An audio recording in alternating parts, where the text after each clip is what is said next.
trading. It's all about the price of oil. If oil goes up, stocks recover. If oil goes down, stocks go down. That's my perspective, and that's what we've seen on this market so far. Remember, yesterday, we were up, I think, 200 points at one stage, lost it all because oil started to come down again.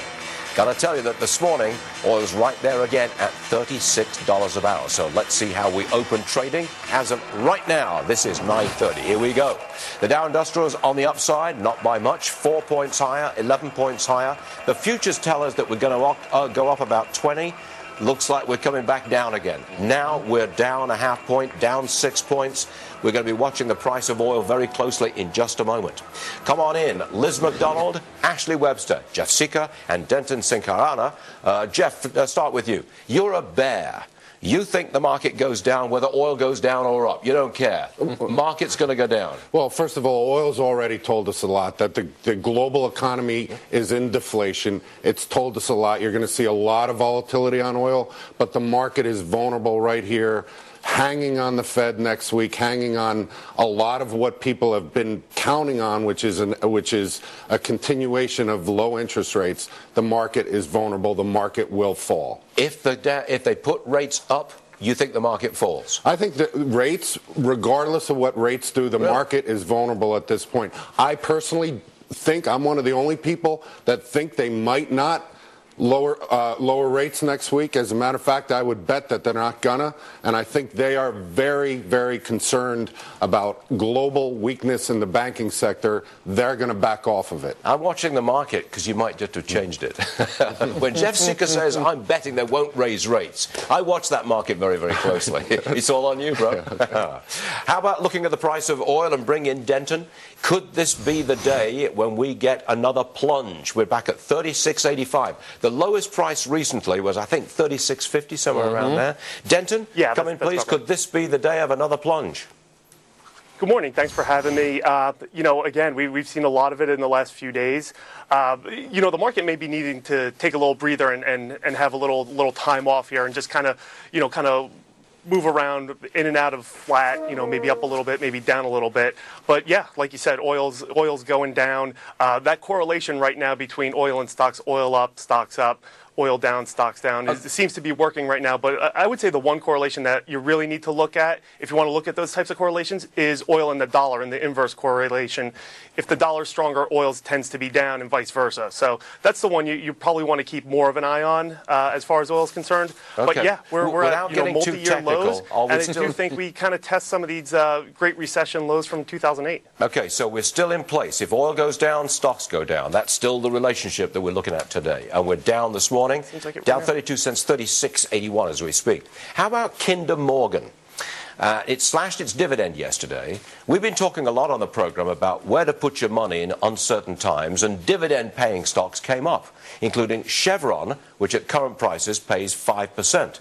Then we heard about Kinder Morgan slashing the dividend. It's an energy company. It is. It's the U.S.'s largest pipeline operator. I think a lot of what these are called midstream operators, those that transport and store oil, are really under pressure. And I think this opens the door for the rest of the sector. Will the big oil companies be forced to do this? No. They've got enough resources for now to protect their dividends, but this is a sign of the times. Yeah, I mean, 5% on Chevron sounds attractive to me. It does, if and they'll guaranteed. Defend that until it gets, if we have low oil for years, then they're going to have to. Talking about defending, how about defense contractors? They say they'll benefit from escalating Mideast conflicts. Liz, who is saying this? It's Raytheon, Lockheed, and Oshkosh, tracking news out of a Credit Suisse conference with these companies and others down in Florida.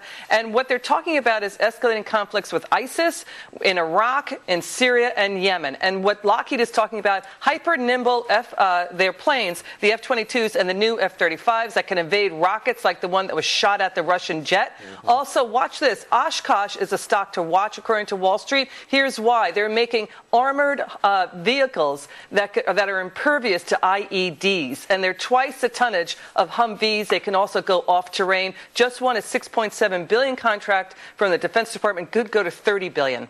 Whoa. For Oshkosh. So that's an interesting stock. You got our attention with that one. Yeah. How about Apple? Excuse me, I'm sorry.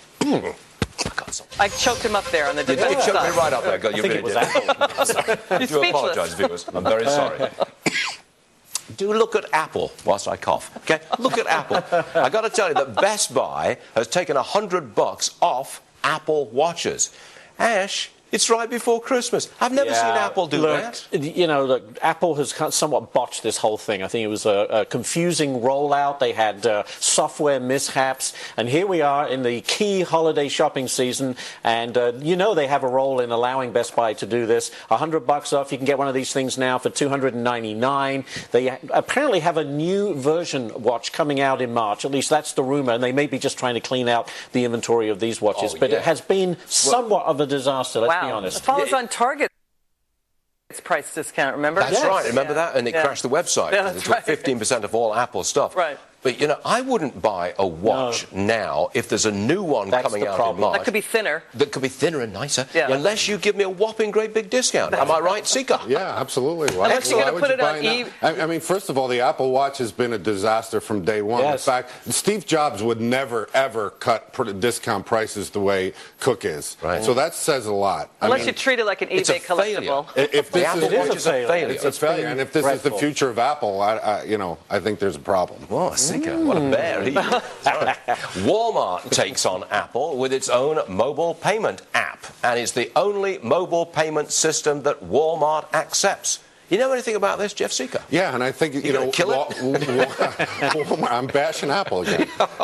Walmart looked at Apple Pay. They said, this sounds like a good idea. They're struggling. They're not growing.